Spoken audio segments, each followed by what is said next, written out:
My parents said I would never succeed. A year later they worked under my name. I remember the exact words my father said that night. We were sitting in the cramped living room of our apartment in Queens, New York, the sound of traffic filtering through the thin walls, and the flickering light from our old television casting shadows across his disappointed face. It was late October, 3 months after I had dropped out of NYU, and the tension in our household had reached a point where every conversation felt like walking through a minefield. My father looked at me with those tired eyes, the ones that had seen too many double shifts at the warehouse, and said, "You're a failure, Jason. You'll always be a failure."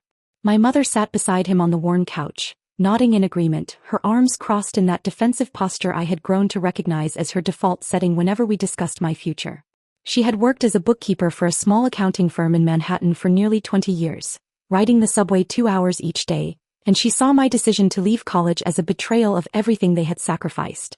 In their minds, education was the only path to success, the only way to escape the cycle of paycheck-to-paycheck living that had defined their entire adult lives. But I had a vision they couldn't understand. While my classmates at NYU were memorizing business theories and writing papers about hypothetical scenarios, I was teaching myself to code. Every night after my parents went to bed, I would sit at my desk with my laptop, the screen illuminating my face in the darkness, learning programming languages, studying user interface design, understanding the architecture of successful apps. I had discovered a gap in the market, a need for a scheduling and communication platform specifically designed for small service businesses like salons, repair shops, and local contractors. The existing solutions were either too complicated or too expensive for these mom-and-pop operations. My parents saw my late-night coding sessions as wasted time, as further evidence that I was throwing my life away. They didn't understand that I was building something, creating a product that could actually solve real problems for real people. When I tried to explain my business plan, my father would shake his head and walk away. My mother would launch into lectures about responsibility, about how I needed to think practically, about how dreams don't pay the bills. They wanted me to get a regular job, any job, to contribute to the household expenses while I figured out my life. The tension escalated over those autumn months. Every morning started with passive-aggressive comments about my lack of employment. Every evening ended with arguments about my future. My younger sister Emma, who was 16 and still in high school, would hide in her room during these confrontations, texting me later to apologize for our parents' harshness. She was the only one who seemed to believe in me, the only one who asked questions about my project and actually listened to the answers. That October night after my father called me a failure, something inside me snapped. Not with anger, but with a cold, clear determination. I was 21 years old, sitting in an apartment that never felt like home, surrounded by people who were supposed to support me but instead tore me down at every opportunity. I made a decision in that moment. I would prove them wrong, not through words or arguments, but through success so undeniable that they would have no choice but to see it. I had been working on my app for 8 months, but I had been moving cautiously, perfectionist tendencies slowing my progress. After that night, I shifted into a different gear. I started waking up at 5 in the morning, coding until my parents left for work, then continuing throughout the day. I survived on coffee and determination, my eyes burning from staring at screens, my back aching from hunching over my laptop. I reached out to small business owners in our neighborhood, offering to let them test early versions of my platform for free in exchange for feedback. The response was better than I had hoped. A salon owner in Astoria loved how easy it was to manage appointments. A plumber in Jackson Heights appreciated the automated invoice system. A dog grooming business in Forest Hills praised the customer communication features. Each piece of positive feedback fueled me, validated the vision I had been nurturing while my parents dismissed it as fantasy. I iterated on the design, fixed bugs, added features based on user suggestions. The app was becoming something real, something valuable. By December, I had 20 small businesses using my platform, all of them paying a modest monthly subscription fee after their free trial period ended. It wasn't much money, barely enough to cover my own expenses, but it was proof of concept. People were willing to pay for what I had built. I kept this success secret from my parents. They had made it clear they had no interest in hearing about my little computer project, and I had no interest in giving them the opportunity to dismiss my early achievements. Christmas that year was tense and uncomfortable. My parents gave Emma thoughtful gifts, a new laptop for school, clothes she had mentioned wanting, concert tickets to see her favorite band. They gave me practical items with barely concealed resentment. Socks, a tie for job interviews I wasn't going to, a book about career planning. The message was clear. They had given up on me, written me off as the child who had disappointed them. I smiled and thanked them, all while knowing that I was working on something that would change everything. In January, something significant happened. One of my early users, the owner of 3 hair salons in Brooklyn, mentioned my app to a friend who ran a small chain of auto repair shops. That friend signed up, loved the platform, and then connected me with other business owners in his network. Suddenly, I had 50 users, then 75, then 100. The monthly recurring revenue was growing steadily, and I realized I needed to make a choice: continue operating on my own, limited by my single pair of hands, or take a risk and invest in growing the business properly. I made the decision to go all in. I used the revenue from subscriptions to hire a part-time developer to help with the workload. I invested in proper hosting infrastructure to handle the growing user base. I created a simple website and started running targeted ads to small business owners in the New York metropolitan area. Every dollar earned went back into the business. Every hour of the day was dedicated to making this succeed. My parents saw none of this. They saw only their unemployed son still living at home, still wasting his time on the computer. The contempt in their eyes was palpable, but I had stopped caring about their approval. I was building something bigger than their understanding. By March, my app had crossed 200 active users, and the monthly revenue had reached a point where I could finally afford to move out of my parents' apartment. I found a small studio in Long Island City, nothing fancy, but it was mine. The day I told my parents I was leaving, my mother's face went through a series of expressions: surprise, concern, and finally, skepticism. She asked how I could possibly afford rent without a real job. I told her I had been doing freelance work, which was technically true, though I left out the part about the freelance work being my own growing business. My father barely looked up from his dinner. He mumbled something about me crawling back within a month when reality hit. I didn't argue with him. I just packed my belongings into boxes, loaded them into a borrowed van, and left. Emma helped me move, and as we carried boxes up the 3 flights of stairs to my new studio, she told me she was proud of me.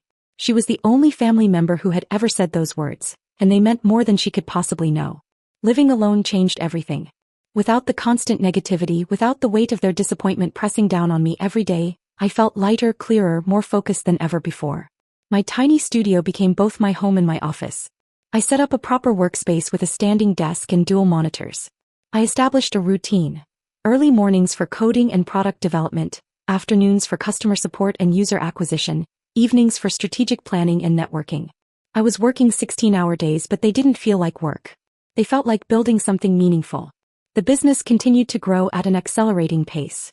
I had identified my ideal customer profile: small service businesses with 3 to 10 employees, businesses that were too small for enterprise software but too sophisticated for simple spreadsheets. I refined my marketing message to speak directly to these owners, emphasizing how much time and money they could save, how much more professional they could appear to their customers.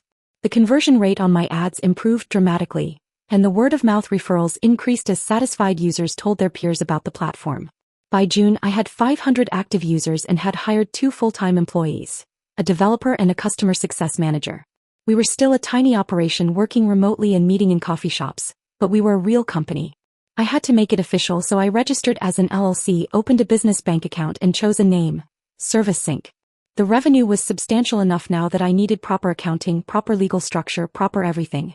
I was 22 years old, running a real business that was helping hundreds of small business owners manage their operations more efficiently.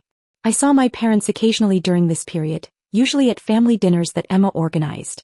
These gatherings were awkward and surface level. My parents would ask generic questions about what I was doing and I would give generic answers. They still believed I was doing some kind of freelance computer work, scraping by, probably struggling but too proud to admit it. I didn't correct their assumptions. Some part of me wanted them to discover my success on their own, to realize what they had missed by refusing to believe in me. The summer brought unexpected challenges. A competitor emerged, a well-funded startup that had raised millions in venture capital and was targeting the same market. They had a bigger team, more resources, and a marketing budget that dwarfed mine. For a few weeks, I was genuinely worried they might crush us before we had a chance to establish ourselves. But then something interesting happened. Our users started defending us. They posted reviews explaining how our platform was simpler, more affordable, and came with better customer support. They referred their friends to ServiceSync, not to the competitor. I realized we had built something more valuable than just software. We had built trust and loyalty. This loyalty was possible because I had been hands-on with every user from the beginning. I knew their businesses, their challenges, their pain points. When they had problems, I personally helped them find solutions. When they needed new features, I built them. The competitor had engineers and salespeople. I had relationships. In business, especially with small business owners who had been burned by impersonal corporations before, relationships mattered more than flashy features or aggressive marketing. By September we had weathered the competitive storm and come out stronger. Our user base had grown to 800, and I had expanded the team to 7 people: developers, customer support specialists, and a part-time marketing consultant. We moved into a small office space in Brooklyn, a converted loft in an old industrial building. It wasn't much, just a few desks and a conference table, but it felt legitimate. We were a real company with real employees and a real office. I was the CEO, though I still wrote code and answered customer emails. I couldn't let go of those hands-on responsibilities yet. They kept me connected to what mattered. Around this time, my father lost his job at the warehouse. The company was downsizing, eliminating positions, and after 23 years of loyal service, he was let go with a minimal severance package. He was 56 years old with limited skills beyond manual labor, in a job market that wasn't kind to older workers. My mother called to tell me, her voice strained, asking if I knew of any opportunities, any connections that might help him find work. I felt a complicated mix of emotions: sympathy for his situation, but also a bitter satisfaction that life had humbled him after years of his arrogance. I told my mother I would keep an eye out for opportunities, but I didn't mention that I was running a growing company that might eventually need warehouse or operations management. I wasn't ready to reveal that yet. My father had spent years telling me I would fail, that I was irresponsible, that I was wasting my potential. He could struggle for a while longer before I extended any help. It sounds harsh, and maybe it was, but the wounds from years of constant criticism hadn't healed. Forgiveness wasn't something I was ready to offer freely. In October, exactly 1 year after my father had called me a failure, ServiceSync crossed 1,000 active users. The monthly recurring revenue was now substantial. Enough to pay my 7 employees competitive salaries, cover all our expenses, and still leave a healthy profit. I was making more money than both my parents combined, and they had no idea. I had gone from a college dropout living in their apartment to a successful entrepreneur with a growing company, and they had missed the entire transformation because they had been too busy judging me to actually see me. I celebrated this milestone quietly with my team. We went out for dinner at a nice restaurant in Manhattan, and I thanked them for their hard work and dedication. They had believed in the vision when it was just me and a laptop, and now we were building something that mattered to hundreds of small business owners. As I looked around the table at these talented people who had chosen to join my company, I felt something I hadn't felt in years: pride. Not the arrogant kind, but the quiet satisfaction of knowing I had built something real through determination and hard work. November brought an opportunity that would change everything. A local business magazine was doing a feature on successful young entrepreneurs in New York, and somehow my name had come up in their research. A journalist named Rebecca Chen reached out wanting to interview me about ServiceSync, about how I had built a profitable software company from nothing. At first I was hesitant. I had kept a deliberately low profile, focusing on building the business rather than seeking publicity. But Rebecca was persistent, and she explained that the exposure could help us reach more customers while also inspiring other young people who were struggling to pursue their dreams. I agreed to the interview. We met at a coffee shop in Williamsburg on a cold Tuesday morning. Rebecca was thorough and insightful, asking questions that went beyond the surface-level success story. She wanted to know about the struggles, the doubts, the moments when I almost gave up. I found myself opening up about dropping out of college, about my parents' disapproval, about those months of coding alone while everyone around me thought I was wasting my time. I didn't mention my parents by name or go into excessive detail about our relationship, but I was honest about having faced skepticism from the people closest to me. The article came out 3 weeks later in early December. It was a 6-page spread with professional photos of me in our Brooklyn office, surrounded by my team. The headline read, "From Dropout to CEO, How Jason Martinez Built a $1 million Business in 18 Months."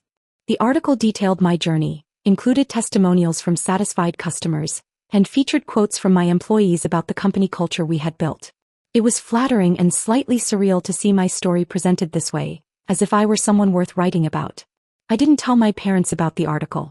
I figured if they stumbled across it they would reach out. But I also knew they weren't the type to read business magazines or follow startup news.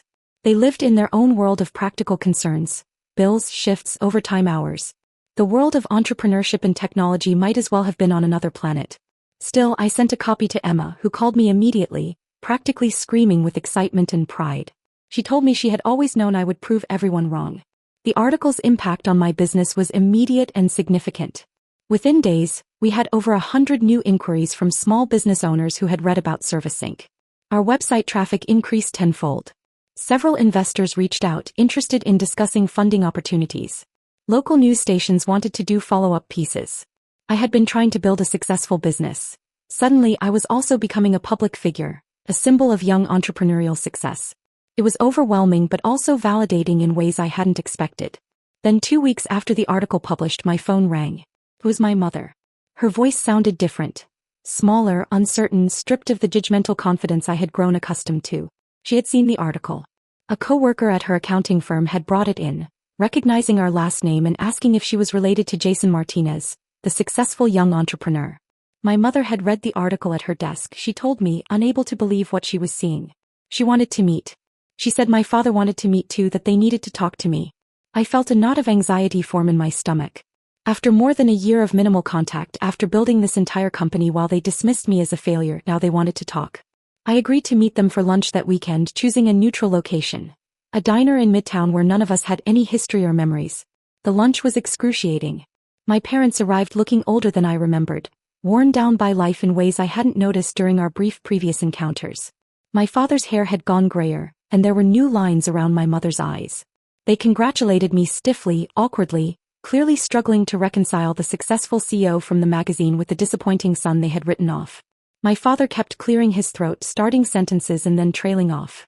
My mother picked at her salad, barely eating. Finally, my father got to the point. He had been unemployed for 3 months now, he explained, and the job market was brutal for someone his age. They were struggling financially, having burned through their minimal savings. My mother's salary barely covered their rent and basic expenses. He asked, with an obvious effort to swallow his pride, if I might have any position available at my company. Anything, he said.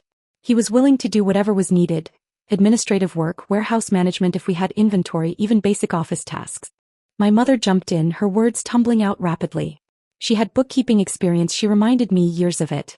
She could help with accounting, with financial management, with payroll. They weren't asking for handouts, she insisted. They wanted to earn their place, to contribute. But underneath the professional language I could hear the desperation. They needed this. They needed me, the son they had called a failure, the son whose dreams they had mocked. I sat there in that diner booth, looking at these two people who had shaped my childhood, who had given me life but also years of doubt and criticism. I thought about all the times they had dismissed my ambitions, all the arguments, all the contemptuous looks. I thought about my father calling me a failure, about my mother's constant lectures on being practical and responsible. Every instinct told me to say no, to let them experience the same rejection they had given me. But I also saw how life had already humbled them, how they sat across from me now, stripped of their arrogance, asking for help from the son they had underestimated. I told them I would consider it. I needed to think about what positions might be available, whether their skills fit our needs, how to handle the complicated family dynamics that would inevitably arise from working together. They nodded eagerly, gratefully, like job applicants at the end of an interview. We finished lunch with awkward small talk about Emma, about their apartment, about anything except the elephant in the room, the fact that our entire relationship had been inverted, that the power dynamic had completely shifted. Over the next week I wrestled with the decision. Part of me wanted revenge, wanted to make them suffer the way they had made me suffer. But a larger part recognized that revenge was hollow and ultimately self-destructive. I talked it over with Emma, who encouraged me to give them a chance. I discussed it with my leadership team, being upfront about the family complication. My COO, a woman named Patricia who had joined us 6 months earlier, pointed out that we did actually need someone with bookkeeping experience and someone who could manage our growing operational needs. I made my decision. I would hire them, but on my terms. They would be regular employees, not special cases. They would go through the same interview process as anyone else, receive the same compensation, be held to the same standards. They would work under my leadership within the structure I had built, following the vision I had created. If they couldn't handle that, if they couldn't respect the authority of the son they had dismissed, then it wouldn't work. I called them separately to schedule formal interviews. My mother came first, applying for a role as accounting coordinator. She brought a resume and sat nervously in our conference room while I and Patricia asked her standard interview questions. It was surreal sitting across from my mother in this professional context, evaluating her qualifications for a job at the company I had built. She was competent but clearly out of practice with modern accounting software.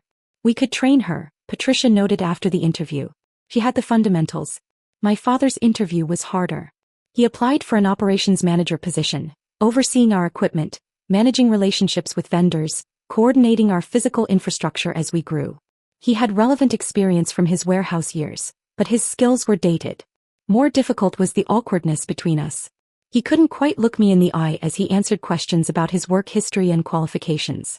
The man who had once told me with such certainty that I would always be a failure was now trying to convince me he was worthy of employment. I made them both offers, standard entry-level positions with probationary periods. They accepted immediately. They would start in January, joining a company that I had built from nothing while they doubted me every step of the way. The irony was not lost on anyone. My parents would now be working under my name within my vision, following my leadership.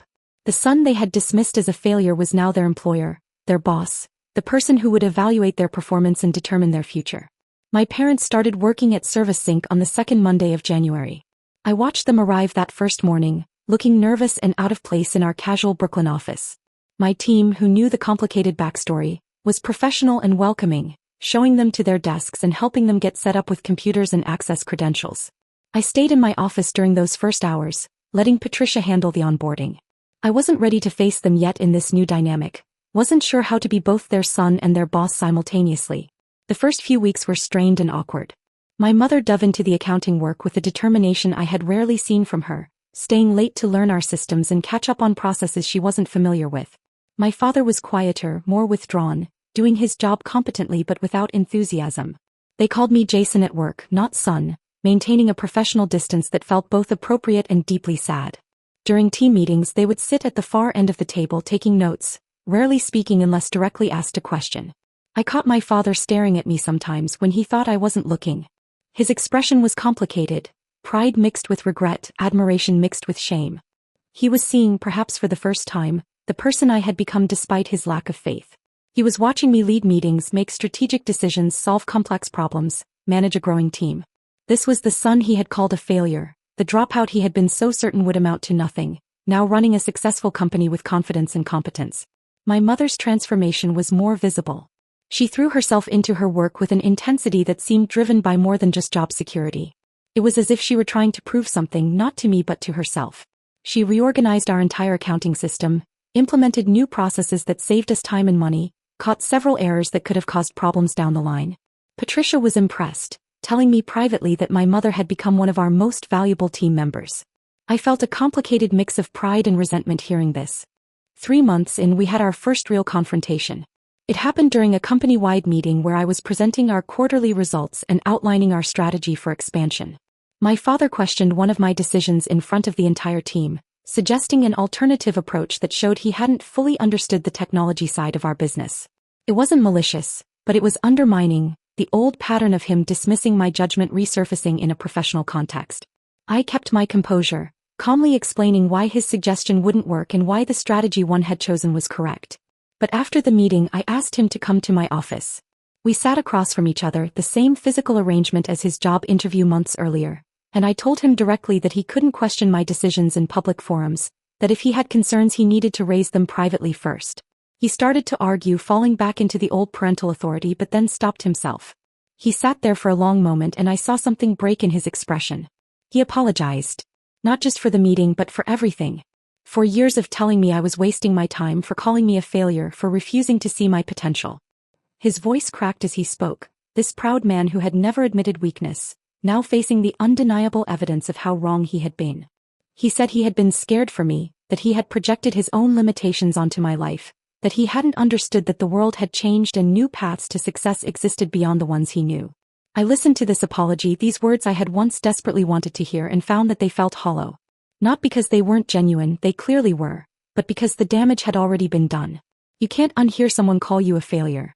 You can't erase years of feeling unsupported by the people who should have believed in you most. His apology was necessary but insufficient, a band-aid on a wound that had already scarred over. My mother's reckoning came more gradually. She started asking questions about my journey, wanting to understand the details she had dismissed when they were happening. How had I learned to code? Where did the business idea come from? What were the hardest moments? I answered these questions during lunch breaks in the office, the two of us sitting in our small kitchen while the rest of the team worked.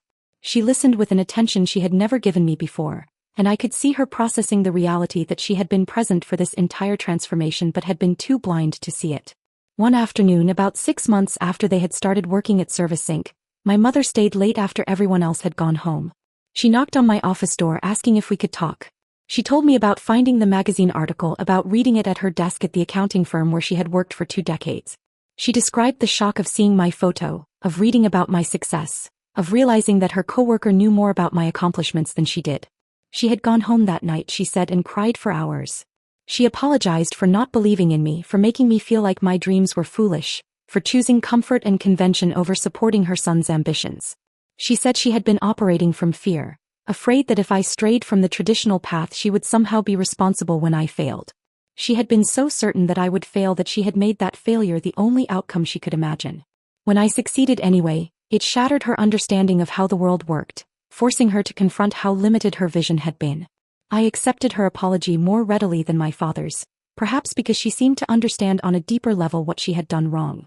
But acceptance didn't mean forgiveness was complete or that our relationship could simply reset.